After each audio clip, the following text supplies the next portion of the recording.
Good evening, everybody. Hello, hello. I hope I'm live in the right place. I hope you guys can hear me. I always get nervous when I connect my microphone that there's like tech gremlins somewhere in between my laptop and my microphone. So if anybody out there is watching and you can hear me, I appreciate some positive reinforcement. Tell me in the comments down below if you guys can see me and hear me okay. Tonight, we are talking all about reactivity and food. We're going to talk about why you would want to use food for reactivity, some mistakes in using food, and why treat training might not be helping. Now, if you keep seeing me go over here, it's because that's where my notes are. My cute dog is over there chewing on a bone, getting ready to eat his evening calories. So we'll see how that affects the sound. Again, so yeah, if you guys can hear me and see me, just give me a thumbs up or say hi in the chat. All right. So we're talking about food. We're talking about reactivity. So let's start with why you would want to use food. Hi, Melanie. Let's talk about why you would want to use food in reactivity or in working with reactive dogs or sensitive dogs. Okay. So number one, food is incredibly helpful for skill building. Now, skill building is teaching dogs behaviors that are very helpful in handling and coping with a reactive episode. Let's just say, for example, eye contact. If you want your dog to not stare so much or be hypervigilant in their environment, looking for triggers, it could be a really helpful skill to teach them to offer eye contact. We talk about how in the distracted dog, by the way. But so you will use food to teach and to reinforce that choice.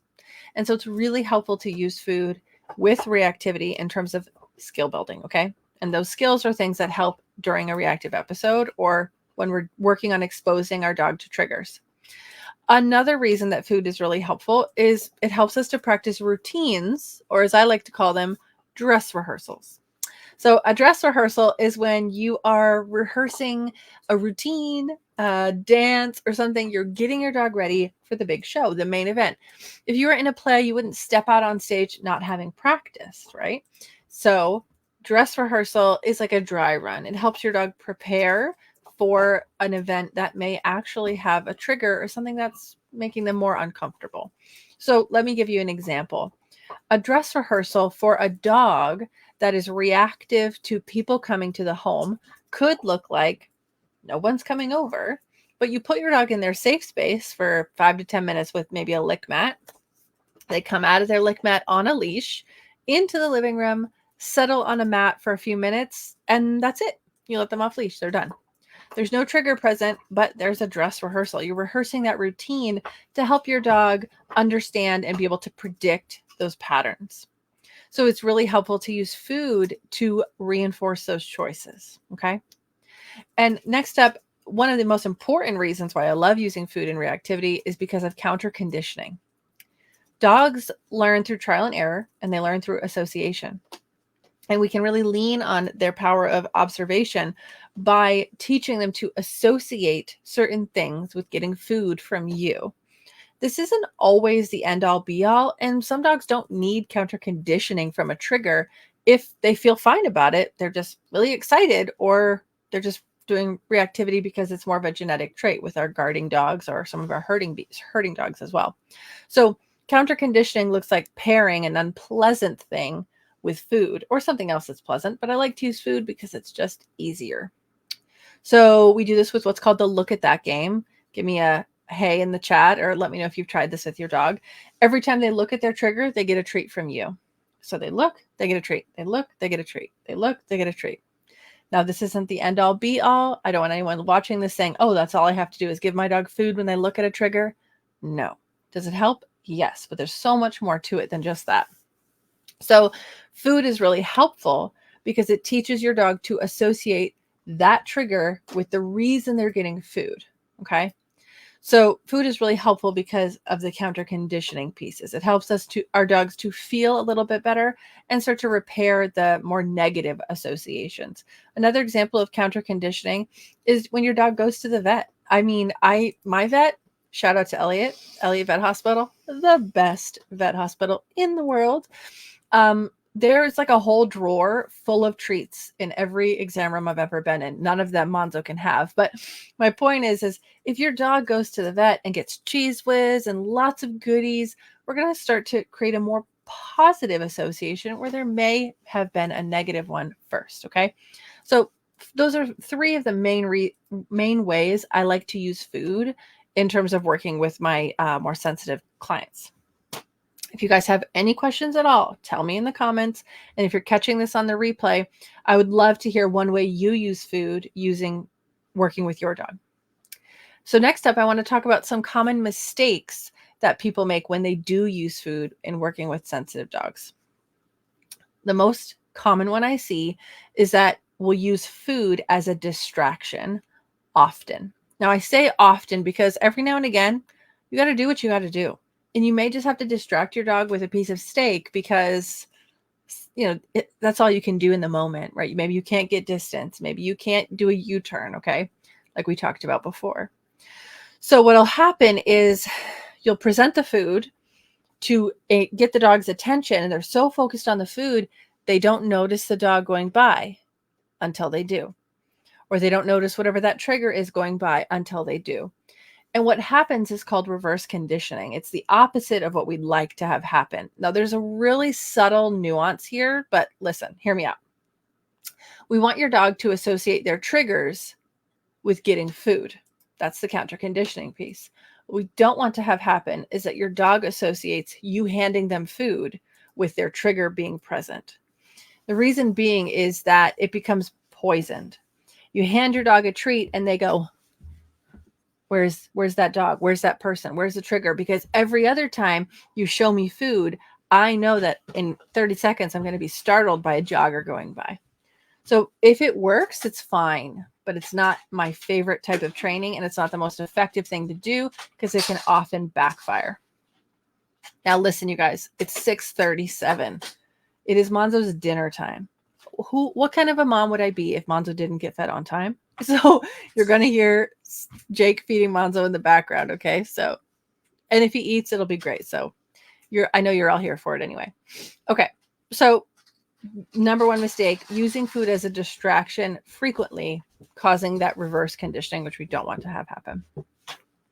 Next up is the second biggest mistake is that when the food is only given during trigger scenarios. Okay.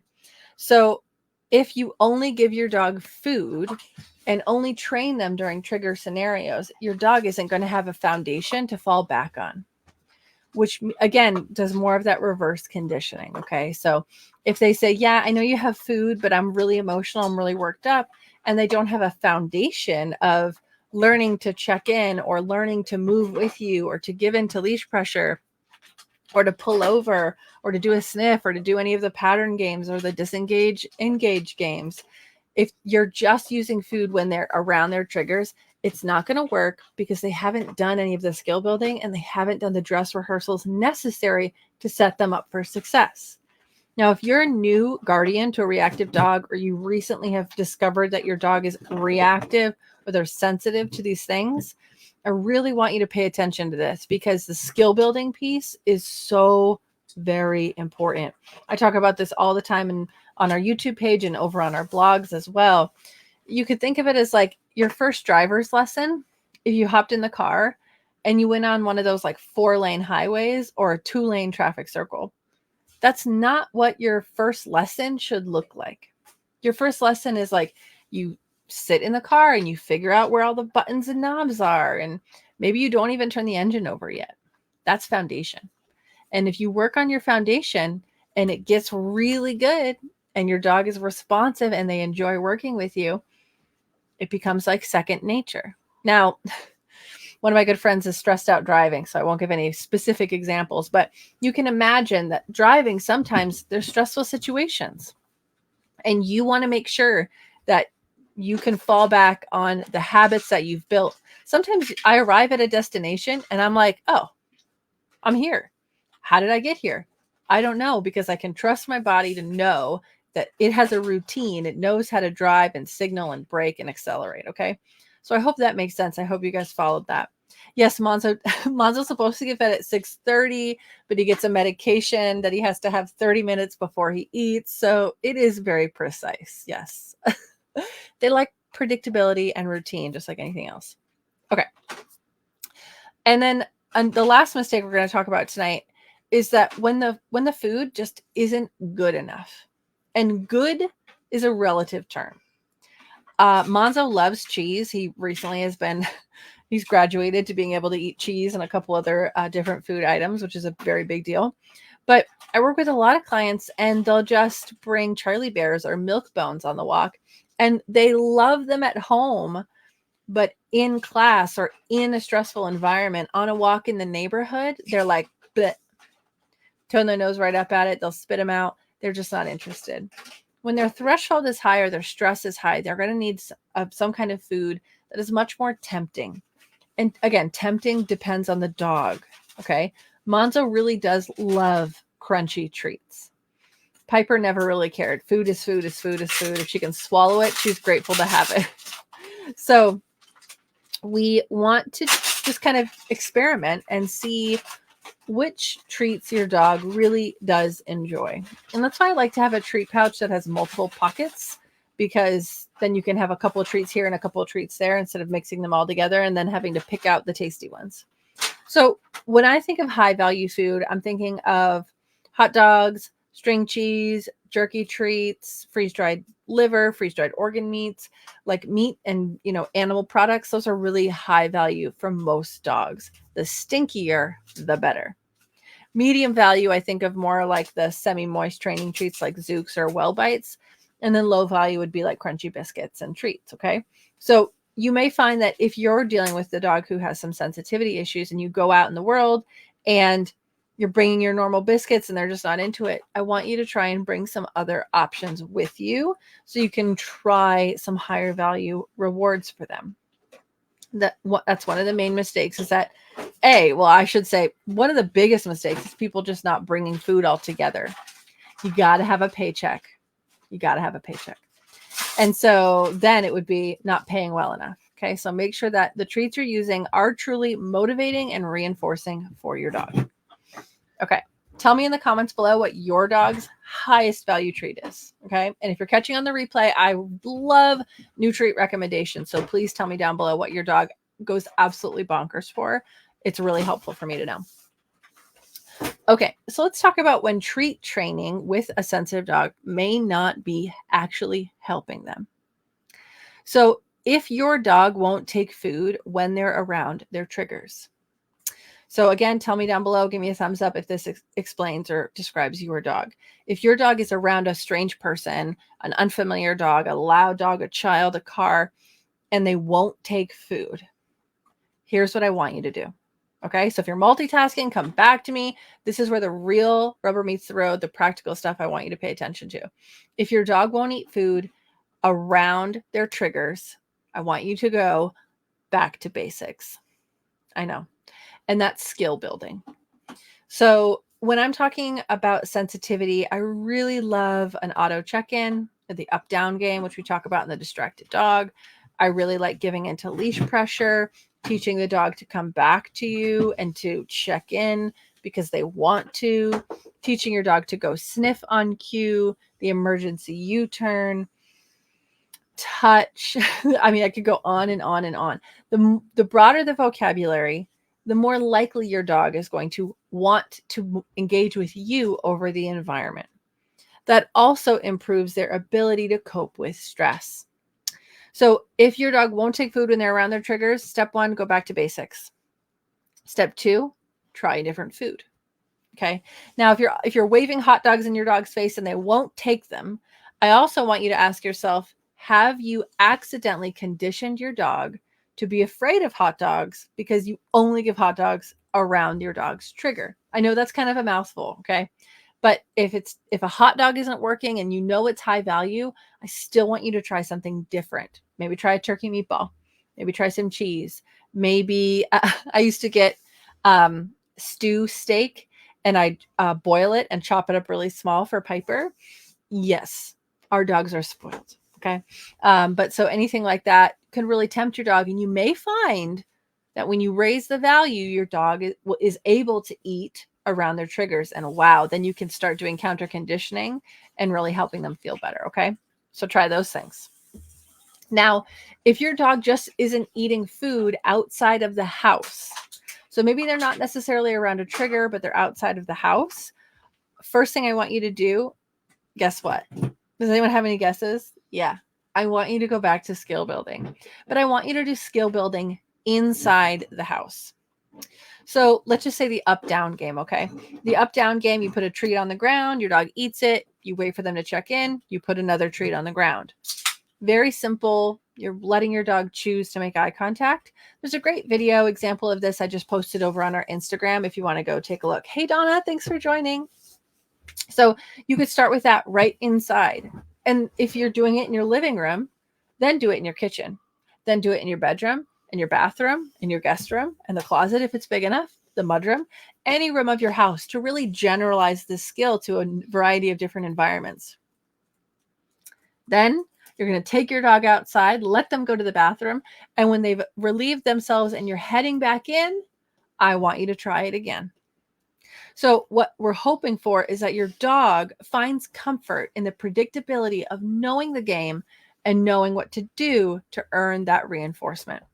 So before you just go outside and offer your dog food amidst a lot of stressors in the environment, work on proofing and making one particular skill so reinforcing and so reliable inside, and then try it outside on your way back in. I say that specifically because, I mean, raise your hand, tell me in the comments if the first half of your WALK is more difficult than the return trip.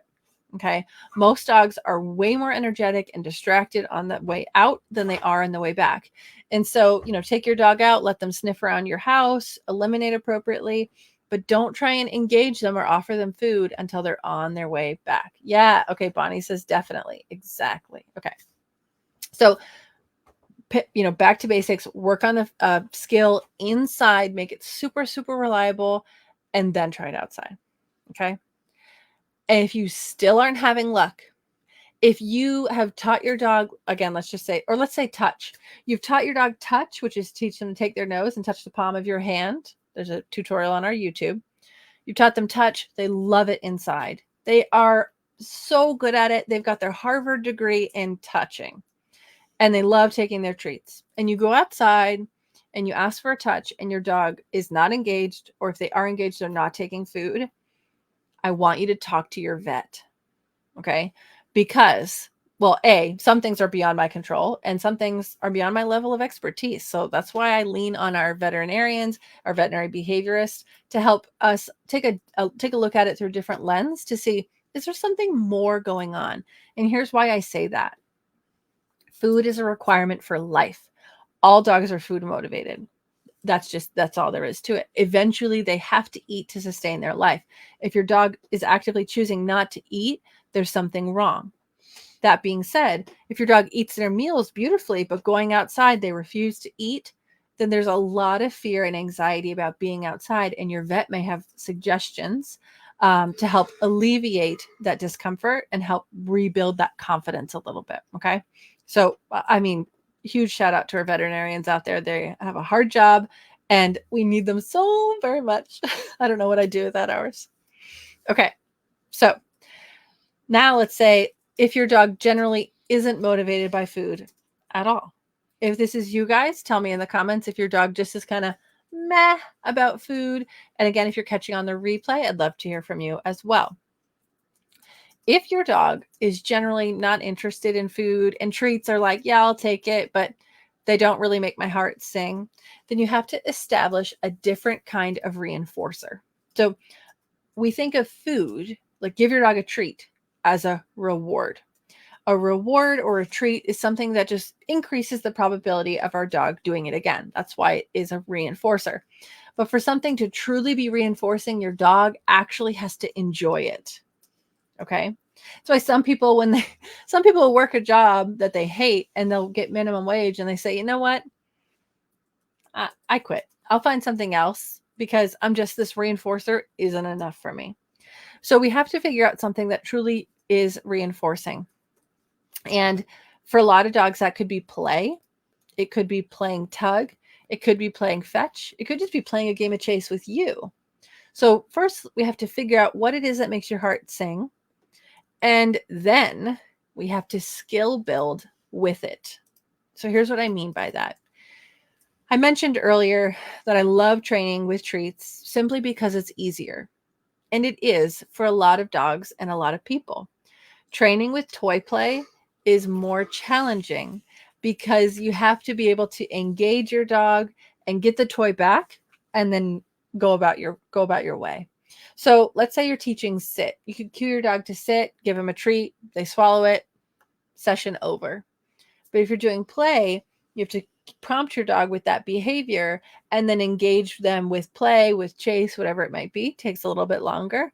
Drop it, good job, and then go again. So if your dog isn't used to engaging in play as their reinforcer during training, they're not going to engage in play as their reinforcer out in the wild, as I like to call it now, unless they've skill builded with it. Context is everything, okay? If you only do it in your backyard when you're playing fetch with them off leash in your fenced in area, it's not going to be the same. So identify your top most important skills that you really want your dog to respond to well, and then engage with them using your new reinforcer inside. Okay. And if you need help figuring out what that reinforcer could be, tell me in the comments down below and I'll help you guys problem solve. And then you try it outside with them. Okay. So I love doing this just like in the yard when I'm playing with my dog, with Monzo. And I did this with Piper a lot because she'd like bite you if you didn't throw the toy right. I like to say it was out of affection, but we won't go there. She'd bring the toy back, she'd drop it, she'd sit, and sometimes I'd make her back up, or I'd ask her to back up, and then I'd engage with her with the toy again. So we're still kind of using the toy as a reward, but she's earning it, and we're doing some behaviors to work toward that outside and inside. Okay. Okay, great. Awesome, Gary. Yeah. So Gary says Johnny has showed a lot of improvement with medication. Yes, I love that. Piper was on behavior meds for a long time and it really helped her. And we're actually considering it for Monzo too, as he gets older and, his anxiety about his body changing and all of that stuff. If we can use it and it helps them, I'm all about it. Okay, so we talked a lot about food and how we use it in reactivity. So let's just recap really quick. You can use food in reactivity for skill building, for practicing routines, practicing those dress rehearsals and counter conditioning. The mistakes you want to avoid when using food are using it to distract your dog, or only giving them food when the trigger is around, or when you're not using a high value enough type of food. And if your treat training isn't going to be helping your dog, it might be when your dog isn't taking food around their triggers. Back to basics, try a different treat. Or if your dog won't eat food outside of the house, skill build inside till it's perfect, and then try it in the yard. And if there's still no luck, please talk to your veterinarian about what's going on with your dog. And lastly, if your dog just isn't motivated by food, find that other kryptonite for them, whether it's toy, play, or anything else that they really enjoy. And then use that new reinforcer to skill build with your dog inside, then outside, then around triggers. Oh, we covered a lot of ground tonight, you guys. I can't believe I haven't lost my voice. So I'll hang out here for just another moment. If you guys have any questions about your dog's behavior, about food and training, about skill building, anything like that. I do just briefly want to mention that, we talked about skill building. We talked about, go sniff and U-turn and stuff like that. You guys can get our free mini course, The Distracted Dog, by heading to redpointydog.com/distracted dog. It's completely free. It's a 3-part series. We go over several skills that are so very helpful for any dog, distracted, sensitive, reactive, aggressive. It's helpful for all of them. Okay. So I'd love it if you'd go take a look and grab that guide. It's totally free. I made it just for you. Awesome. Let's see. Melanie says, my brother has a dog who gets so excited when he earns treats that he gets sick. Do you think this might be a vet issue, or does he need to find another motivator? So, Melanie, I have a follow-up question. Is he eating too many treats? Is he eating them too quickly? What about the treats is making him sick? Or maybe if you haven't figured that out, that's fine. Tell me that too. So I would say, let's say it's that the dog eats it too quickly and then yaks it back up. Then I would try like a lickable treat. Yeah. Okay, great. That's exactly what she said. Maybe too quickly. So maybe try a lickable treat. So peanut butter comes in squeeze pouches now, which makes me so happy because you can just have peanut butter on the go and you can teach the dog to lick the little nozzle. It's kind of like those children's applesauce pouches. So you could do something that's a liquid so that he's not gulping a lot of dry food that's going to swell in his stomach and make him a little uncomfortable. So I'd try a lickable. The other thing is try small, really soft food. So Happy Howie's or even just low-fat string cheese could be good. Small pieces of food. My last piece of advice is work on calm behavior, work on relaxation, so that if during training he's so energetic, he's swallowing the food and his heart rate's up and it's not helping him to be slow and digest, I'd practice the relaxation protocol and I'd practice some on-off games too. So check out our blog for more information on those, both of those actually. Yeah, I hope that helps. All right, so while you guys are wrapping up with me, if you have any questions, drop them in the comments. Our next live video is tomorrow at 5 o'clock, and we're talking about self-care for guardians to sensitive dogs because it's hard. It's hard constantly advocating for your dog, and it's hard having to be a full-time trainer for them. So we're going to talk a little bit about that. We're going to talk about why it's important and give you guys some ideas to go away with and hopefully improve your life with your dog while you're working to improve theirs. Okay. All right, you guys, thank you so much for joining me tonight. Jake is making me tofu banh mi, so I'm going to go eat dinner. I will see you guys again next time. Tell your dog I said hi and give them a treat from me. Awesome. All righty. Bye for now.